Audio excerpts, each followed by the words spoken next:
There's a light in the sky, rising in the air.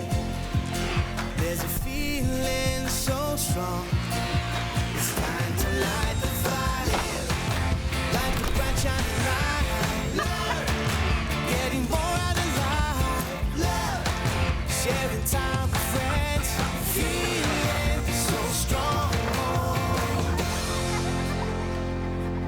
Hello, welcome to the House of Wellness. I'm Luke Darcy, and joining me this week is podcaster, author, corporate lawyer, and self-described funtrepreneur Sarah Davis. And welcome, Sarah. Great to see you. Hi, Das. Great to be here. I've just come back from a couple of great days in the outback in South Australia, which was so good for the soul. It was a big chance to disconnect and really get back in touch with country again, feeling really good. Whereabouts in outback South Australia were out of interest? I was out in Arkaroola. I was out in the Flinders Ranges. It was extraordinary. I used to live in that part of the world, Sarah. No Grew up in way. the outback of South Australia. We lived there for a while in a place called Roxby Downs, so it makes me feel at home. Beautiful part of the world there. Now, I gave you a very brief introduction, but you've got an extraordinary background, Sarah.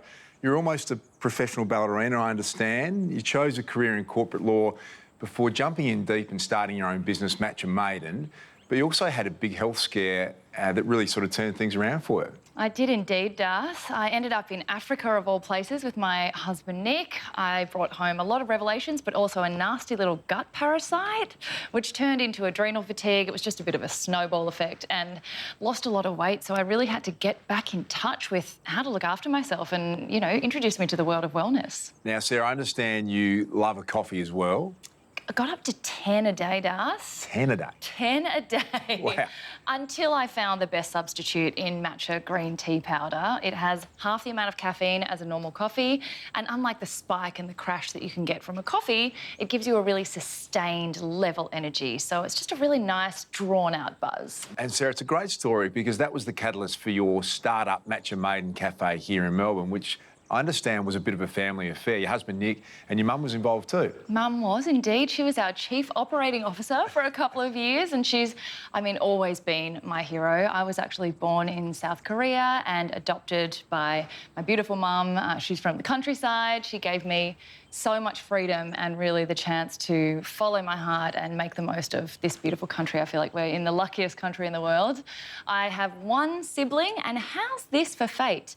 We are twins by birthday. We were born on the same day, but we're 4 years apart. Wow, well, I'm from a big family as well, Sarah. I was one of four myself and had 4 kids, so our home life was always pretty hectic as well, which brings me to twins, and not that we have twins in our family, but I was amazed to find out that around 1 in 80 births in Australia is a twin, and 30% of those are identical. And thanks to global research, we know how twins are made. Now scientists want to really understand why the phenomenon occurs in the first place. Yeah, it's not just about solving a medical mystery. Researchers are discovering that unlocking the science behind twins could hold a mirror up to human health that could benefit us all. I first found out I was pregnant with twins when I was 18. It was a very big surprise, but we're happy. You go into the hospital room and you have babies and they're just yours and no one shows you how to do anything. You just have to pick them up and go with it. So we went home with these 2 little people and everything just fell into place. The second time we found out we were pregnant and we had the scan taken and she went, "Oh, look, there's 2. And I went, "Oh, my God, again?" And she's like, "What do you mean again?" And I went, "I already have twins." And she had a complete conniption. I didn't think that would happen. I've seen lots of people have twins and then go on and have a single birth. So I thought I wouldn't have twins again. And then, surprise, here they are. 4 was the challenge and it was plenty, and Max, our middle son, he has quite a significant disability with villocardiofascial syndrome, so he has a lot of appointments and therapies that he needs to do, so we decided we have enough work to do. After 5 years with their hands full raising 2 sets of twins, Laura Cook and her husband Clint received yet another surprise. I woke up and I felt off and I thought, no, I'm okay, I'm fine. Then a couple of days later I went, no, something's wrong, and I did a test and I went, oh, look, hello. I went to the obstetrician and he did a scan a couple of weeks later and he went, here's another 2 for you. And I was just in complete shock. Having 3 sets of twins is chaotic. It's fun, it's hard, it's joy. You wake up early, you go to bed late. Someone's always awake. Someone's always excited about something, sad about something. It's just a life full of chaos, which I love. Laura's story might sound like one of a kind, but according to geneticist Professor Nick Martin, it's more common than you might think. I've been working in twins for, almost 50 years now. But in the course of doing that work, we'd often be contacting families and saying, we'd very much like to study your twins. And they'd say, which ones? And it turns out that there are these families out there with not just 1, but 2, 3 sets of twins. And it made us realise that there are some women who are much more likely to have twins than others. And we can find families where 2 sisters have each had twins, and when you find these, that's nearly always the case that they're non-identical twins. So it's non-identical twins that tend to run in families. So what does it mean? For decades, we've known that non-identical twins occur when 2 separate eggs are fertilised by 2 separate sperm. But trying to identify the genetic factors that cause this has been like searching for a needle in a haystack. That's finally beginning to change, thanks to the development of a powerful tool. So this is what we use now. These are these gene chips, and on that chip are actually 24 panels. Each one of those panels tests one individual for about 760,000 what we call SNPs, single nucleotide polymorphisms, which are genetic markers that are spread all the way across the 23 human chromosomes. Using these gene chips, Professor Martin and his colleagues at the QIMR Berghofer in Brisbane are currently studying thousands of DNA samples provided by mothers of non-identical twins to work out what genes they have in common. We'd like to find more of the genes involved. We've got 6 so far.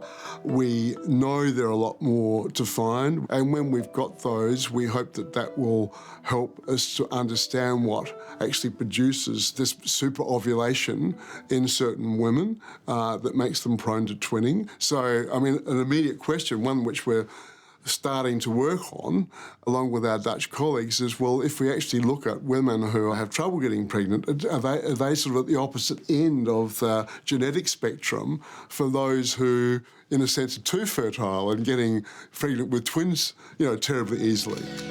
My interest in non-identical twins in utero is I've had 3 sets. I want to know why and how that happens and how that happens through our generations, just so my kids are aware and their kids are aware and so forth. To continue investigating this genetic mystery, Professor Martin is calling on all mothers of non-identical twins to get in touch. All we ask is a very sort of 2-minute questionnaire and to give us a saliva sample, please. Just spit in a tube and give us 2 mils of your spit and we'll do the rest. It won't cost you anything, but that would be a huge help to our research. Well, how about that, Sarah? How would you cope with 3 sets of twins?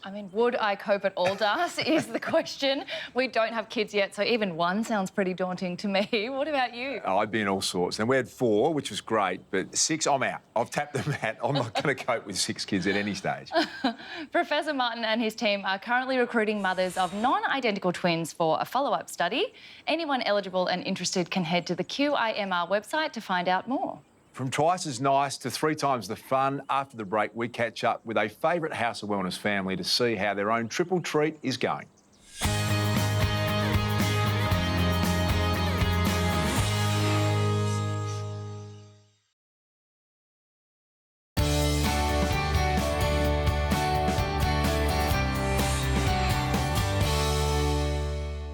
Before the break, we met the Cook family, who are parents of not 1, but 3 sets of twins. Now, that sounds like an extraordinary handful to me, Sarah, and although they are all spaced around 4 years apart, that is a huge challenge. So what about when there are 3 at once? Sean and Renee Albert discovered during her pregnancy that they were having triplets.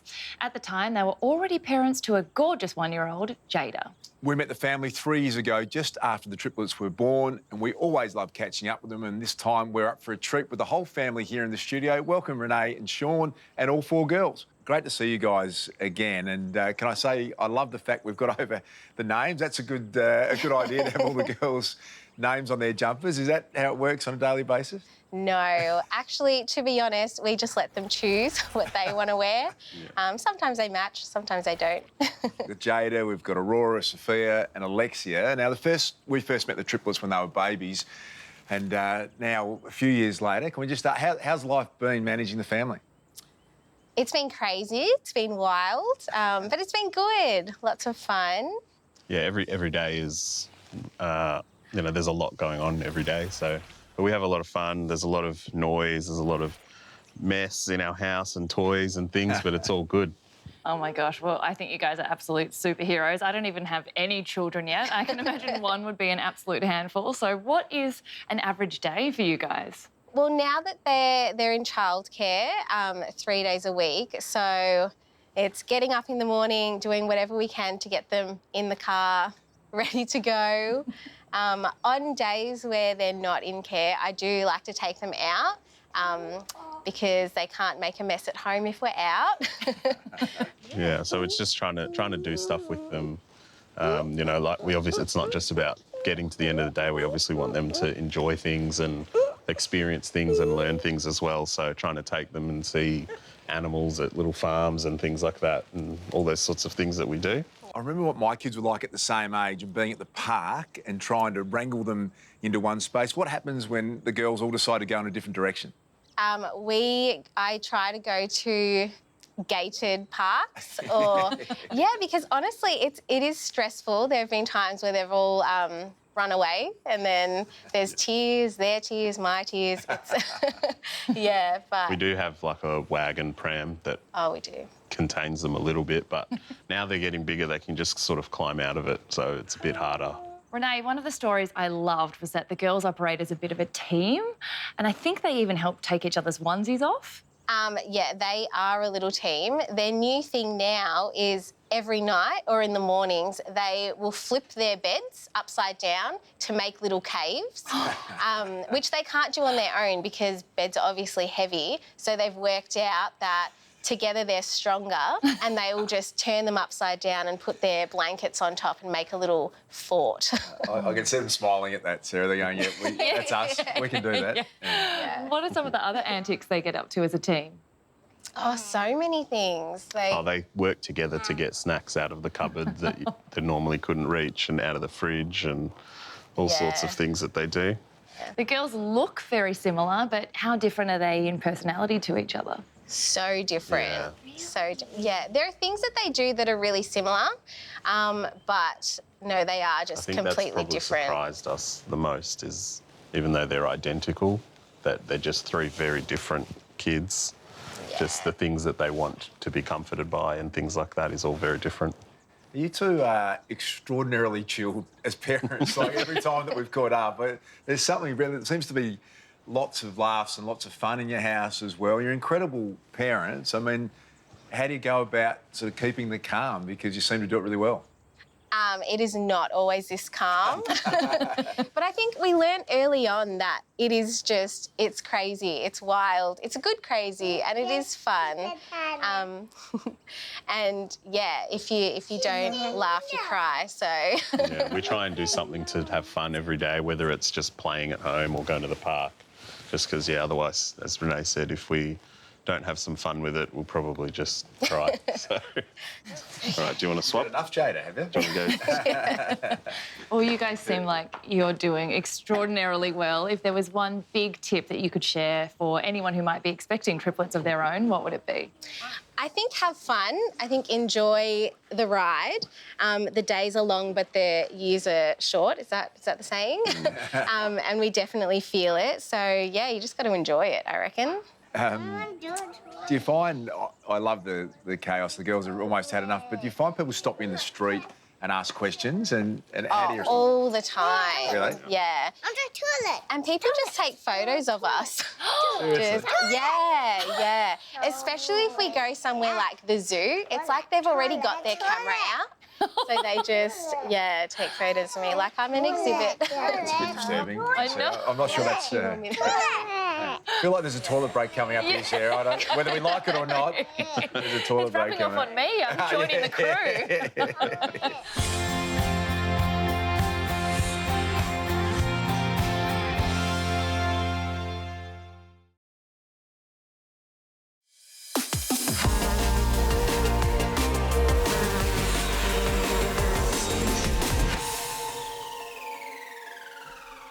We've talked often about medicinal cannabis on the House of Wellness and its role in helping people with chronic pain and illness, Sarah. Australia recently relaxed laws surrounding medicinal cannabis, meaning low-dose CBD can now be legally sold over the counter, although we're yet to see it on pharmacy shelves, Das. That's because even though the laws have been relaxed, the Australian Register of Therapeutic Goods still has to approve the actual CBD product, Sarah. And we're lagging a bit behind other parts of the world in this, but at least it's accessible, which is great news for many, including the 250,000 Australians who have epilepsy. Purple is the colour associated with epilepsy, as you can see, so we're just putting that out there. So next time you see something purple, it may prompt you to think about a condition that few of us, unless you're affected by it in some way, know much about. Over 60 million people around the world are affected by epilepsy. For 50% of those people, there is no known cause, which is part of the anomaly that is epilepsy. But what else don't we know? First of all, not all epilepsy is the same. No two people experience it the same way. Not all seizures are convulsions. Some people get fidgety or wander off or just stare into space, which makes it hard for people who don't know it's a symptom to help. For 1 in 3 people, medication doesn't work. The medication often has side effects like exhaustion, headaches and dizziness. Seizures affect memory and concentration. And just like asthma and diabetes, epilepsy also has a risk of injury and/or death. Sarah, there's a lot that I didn't know. Some of those symptoms could be completely misinterpreted. Which is why we can never stop asking questions about these kind of conditions. And in this case, the colour purple is the trigger to maybe read or research a little bit more about epilepsy just to be more aware. Yeah, purple is the colour of epilepsy support. And Sarah, did you know it's also the favourite colour of bees? I love that.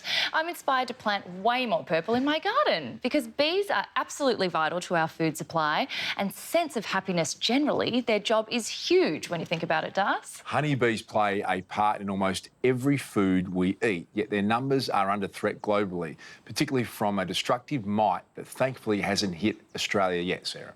Das, that's where the Purple Hive project comes in. It aims to safeguard our bees using amazing technology developed by the same aerospace engineers who put rovers on Mars. And it's all happening right here in Melbourne. The honeybee is the most important pollinator on the planet. So therefore, its impact on human survival is so great that we have to look after our honeybees. And if we look at our food security and food supply, 1 in 3 mouthfuls that we eat is attributed to honeybees, and 65% of agriculture is dependent on honeybees one way or another. It's a not negotiable space. As a third-generation beekeeper, Ian Kane knows bees are the secret workers behind our billion-dollar food industry and reducing our carbon footprint. But a big-name bloodsucker is looming on the horizon. Right now, a tiny parasite is threatening to wipe out our bees. Feared Varroa destructor could decimate local bee population. Blood-sucking parasite that brings with it disease and viruses. It is the last inhabited continent without Varroa mite, which has already destroyed bee populations around the world. The Varroa destructor is a terrible little parasitic mite that breeds and lives in European bees. So they hitch a ride on a bee and they feed on that. But more importantly, when they get into a hive, they get into the larva as the brood in the beehive is being developed, and they feed on the fluids and the blood supply of that larva, and weaken it to a point where it causes total destruction in a year or 2 years, depending on the level of infestation. Australia is the only populated continent without Varroa destructor. With bee biosecurity a priority, enter the Purple Hive Project, an initiative from Bega and Bee Honey to preserve our ag industry from the damage Varroa destructor has caused overseas. But they couldn't do it alone. To be honest, coming from an astrophysics background and no agriculture and honestly no learned in university tech background, I had no idea about bees. But look, you can actually see the quality. You can see the tiny little fingers. Joel and Vignesh are the brains behind the Purple Hive Project. Yeah, we hadn't done much in rural agri-tech before, but we both were quite passionate about doing something in the Australian landscape, something to do with environment, and taking what we learned in technology from the city and take it out to the country and just explore. And consistently, bees kept coming up. And the need for bees, the need for bees, the need for bees. And so that's when we said, all right, well, we got to start doing something that can combat the varroa destructor without harsh chemicals that allow the beekeeper to not manually manage all of the hives and make it easier for them. Along with software giant Xalient, they developed a solar-powered device to add to existing hives, using 360-degree cameras to observe every bee entering the hive. Powerful AI algorithms catch any unwelcome guests.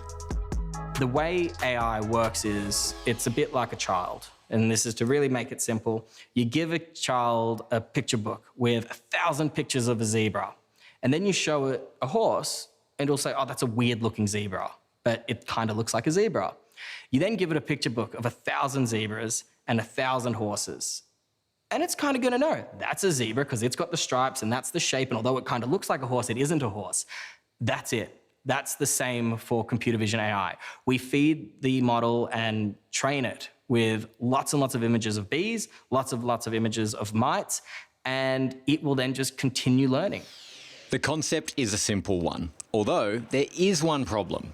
Australia doesn't have varroa, so if we were going to do any testing, what do? How do we get that picture book? How do we get that picture book? So one of the first things that we did was we had 3D printed mites, and we actually stuck them with nail polish on a bee, and then actually took pictures of that to just get an initial data set and actually train the AI and actually figure out how well are we going to be able to do this. And that came out pretty well. Yep. And then after that, we had to send it to New Zealand, and then actually, because they have varroa and we don't, right? So the testing was done there. We got more data sets there, but we've gotten it down to a point where I think we're pretty confident in what we're doing now.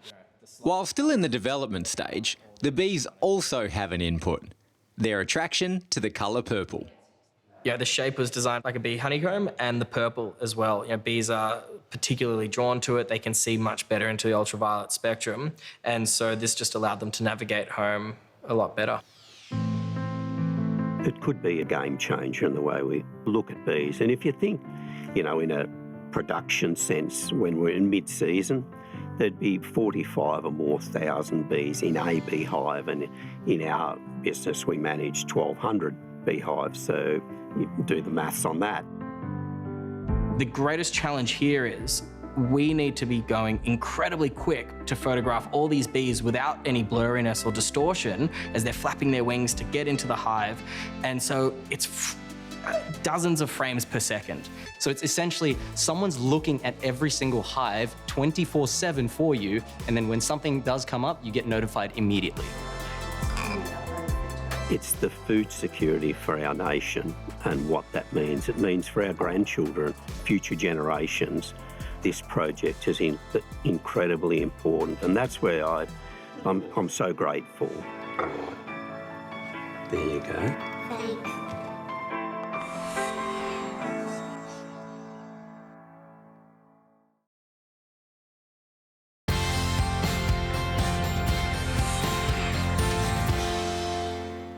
Sarah, the slow food movement has gone global, involving millions of people, and it proves that the world wants to counteract this fast life we live, even through the way we eat.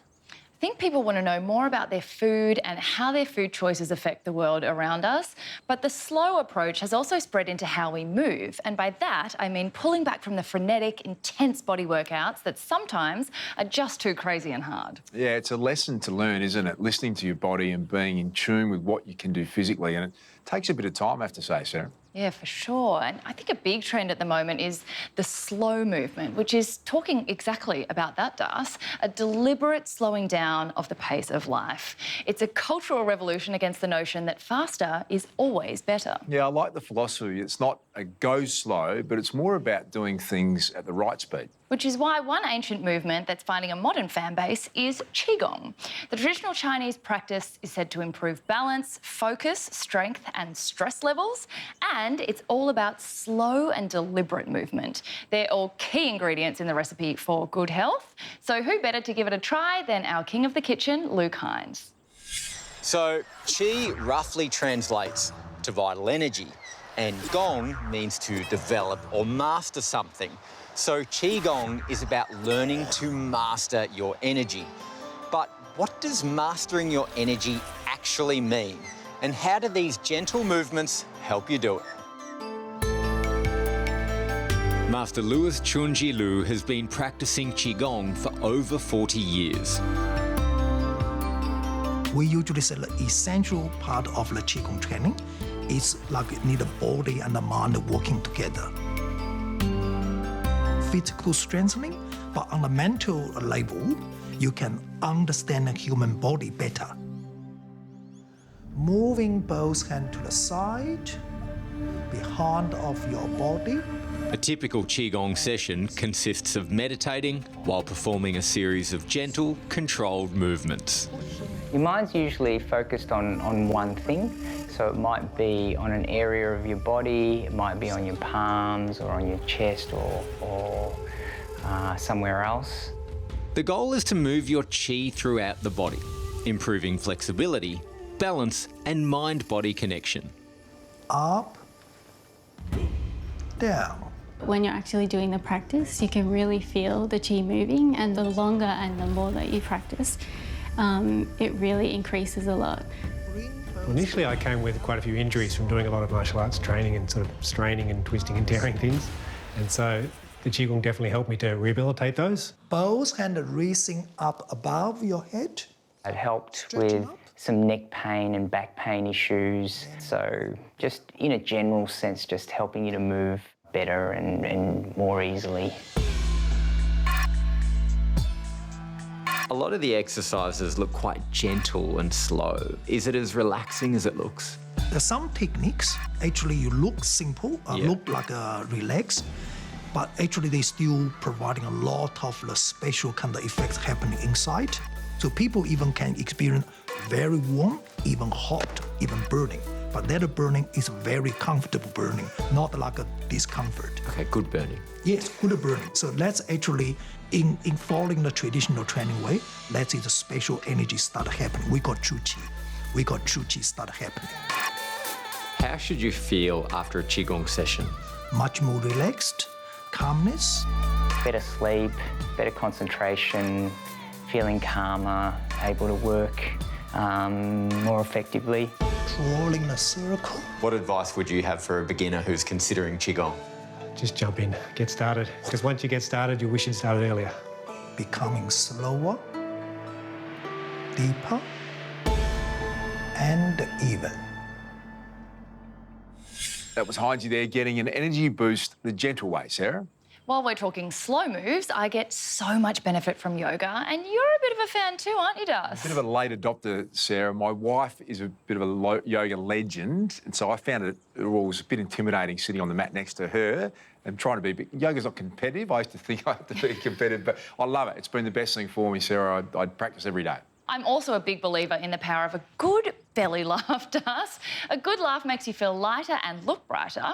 It's a natural facelift that doesn't cost a thing. It's my kind of face yoga. Yeah, well, I like that too. I have had a go at laughing yoga as well up in Bali with a good mate of mine, Matthew Richardson. I was a bit sceptical at first, but there is something magical about having a deep belly laugh, and doing it in a yoga class seems a good way to go about it. And that trend is getting underway, having a laugh with your downward dog. Yeah, so take it from the top. For people who do not understand the whole context and the reason behind what we're doing, they just look at a whole group of people and go, "Ooh, you're all crazy." The whole thing is a process that transitions you from weird to wonderful to wow.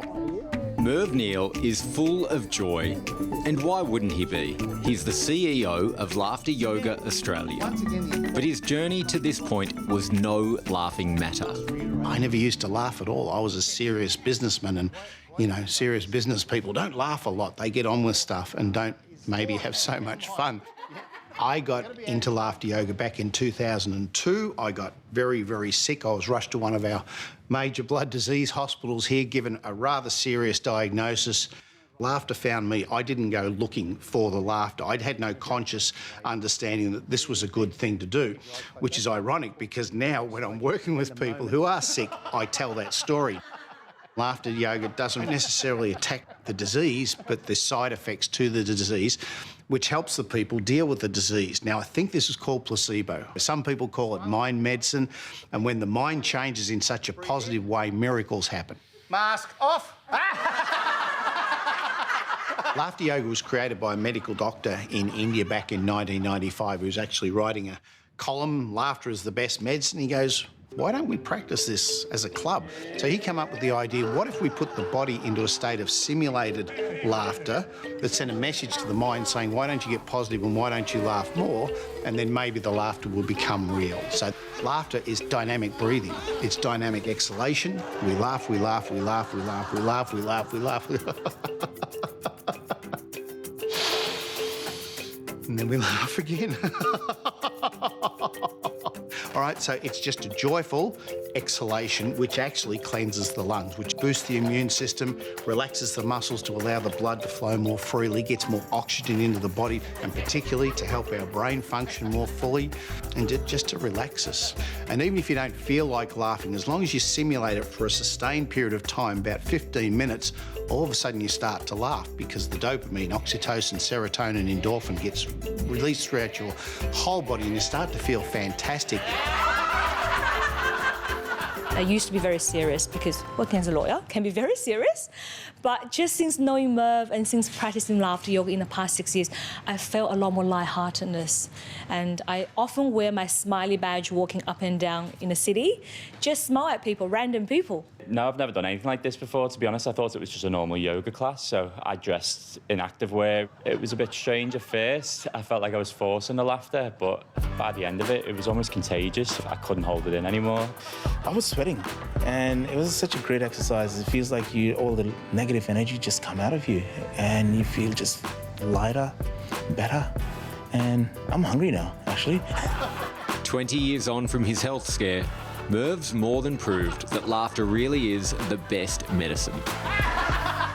When we're doing a laughter session, we're inviting people to laugh with us and not at us. You don't have to be in any particular physical state or mental state to do it. Anywhere we can do it here, we can do it outside, and any time. When's a good time to laugh? Right now.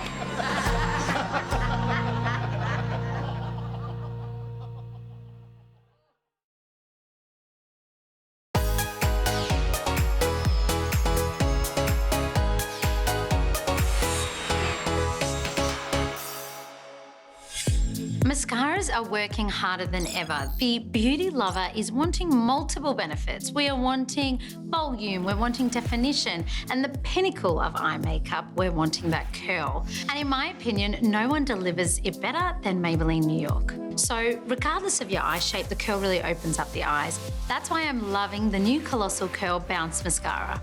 It gives clump-free volume with a memory formula, leaving lashes with a lasting curl. Simply move the brush in an upwards motion from the root of the lash to the tip.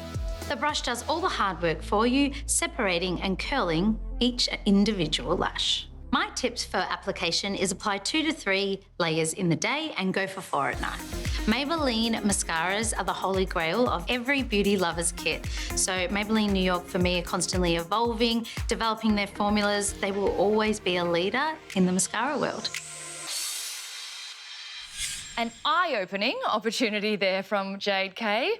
Now, Das, we don't know much about each other's health journeys, but earlier I mentioned that I did hit a wall at one stage in my life with my health and managed to turn that around.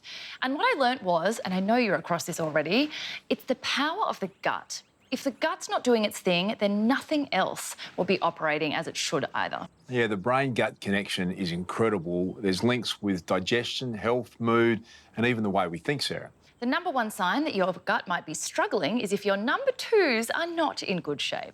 And as they say, what goes in must come out. And what comes out can tell us a lot about our health, Das. Here's Dr. Nick Carr to take the ooh out of poo.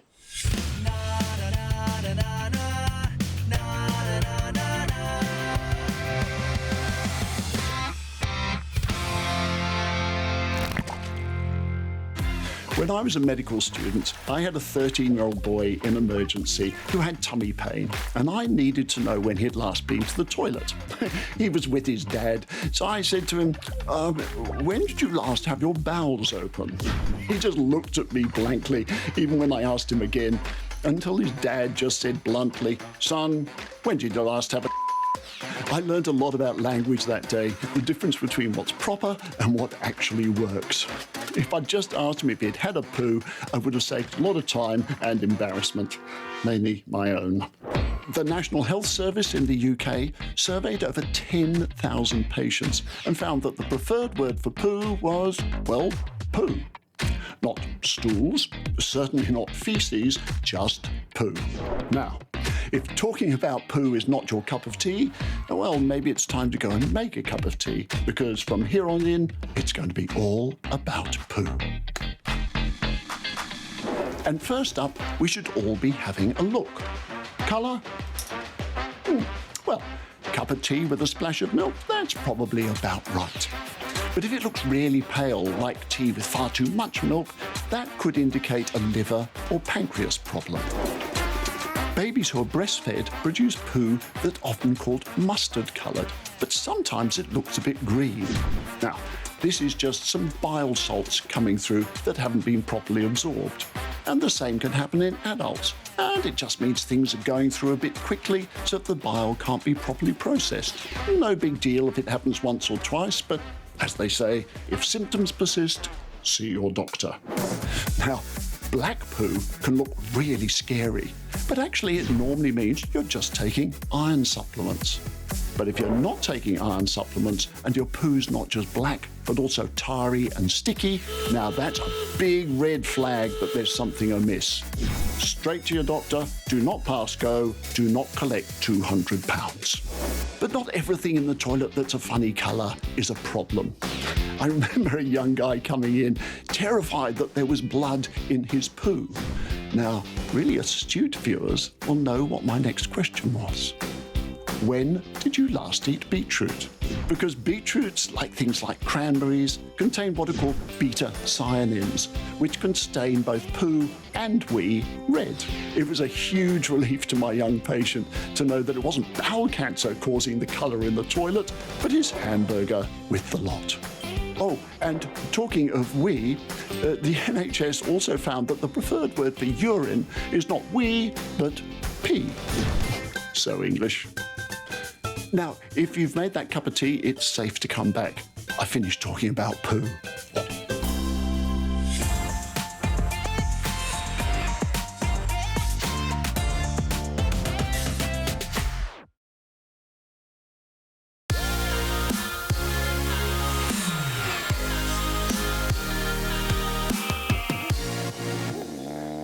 Das, one of my favourite things in life is sleeping on clean sheets, but I'm pretty slack with changing them.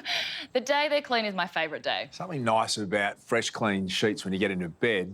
Now, there's some interesting stats I'm going to run by you here about Aussies buying bedding, Sarah. For one, more than 20% of Aussie adults sleep on a mattress that's more than 10 years old. How about you? I reckon mine's at about 2 years. How about yours? We get a bit of a lifetime guarantee of around 25 years with a mattress, so that seems OK. Now, the age of the mattress hasn't affected my sleep, but 55% of Aussies only rated their sleep quality as fair or poor, with 1 in 3 not getting the recommended 8 hours a night. Now, that's not quite your problem. I want to turn my attention to you, Sarah, because I understand you have a real issue falling asleep.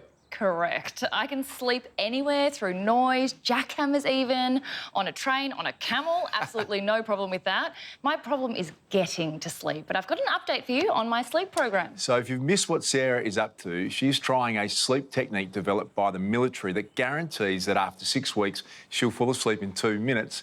How's it going so far?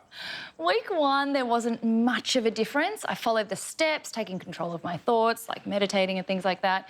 It was OK, but I can't say it made me sleepy. Week 2, I did the same steps and I do eventually fall asleep. I must say it's nowhere near 2 minutes, but it's early days. Well, you've got 4 weeks to go, Sarah, so by my count, you've got 28 more sleeps to get it right. I've tried everything, so I'm really giving it a red-hot crack. Das, just getting back to the sheets, though, not so long ago, consumer group Choice also asked Aussies how often they wash their sheets. What do you think the answers were? Well, I'm thinking probably once a week. That's what happens in my house. Once a week is good, but it ranged from every 2 days to once a year. I mean, both seem a bit excessive to me. It's recommended to wash sheets and pillowcases once a week, so you're doing the right thing, and vacuum the mattress once a month to get rid of dead skin and dust mites. I'm pretty sure I've never seen a vacuum on our mattress, Sarah. Is that unusual? I'm with you on that one, Das. Well, on that note, I think I'm going to take that. It makes sense, I reckon, a vacuum your mattress. I'm going to give that a go. You learn something every week on the House of Wellness. That's it for our show today, Sarah. Great to be alongside you. Thank you so much for having me. And don't miss the House of Wellness Radio every Sunday with Joe Stanley and Geron Quigley. Well, look out for the Wellness Plus lift out in your weekly paper with its focus on fitness. And thanks, as always, to our great friends at Chemist Warehouse. We'll see you next time.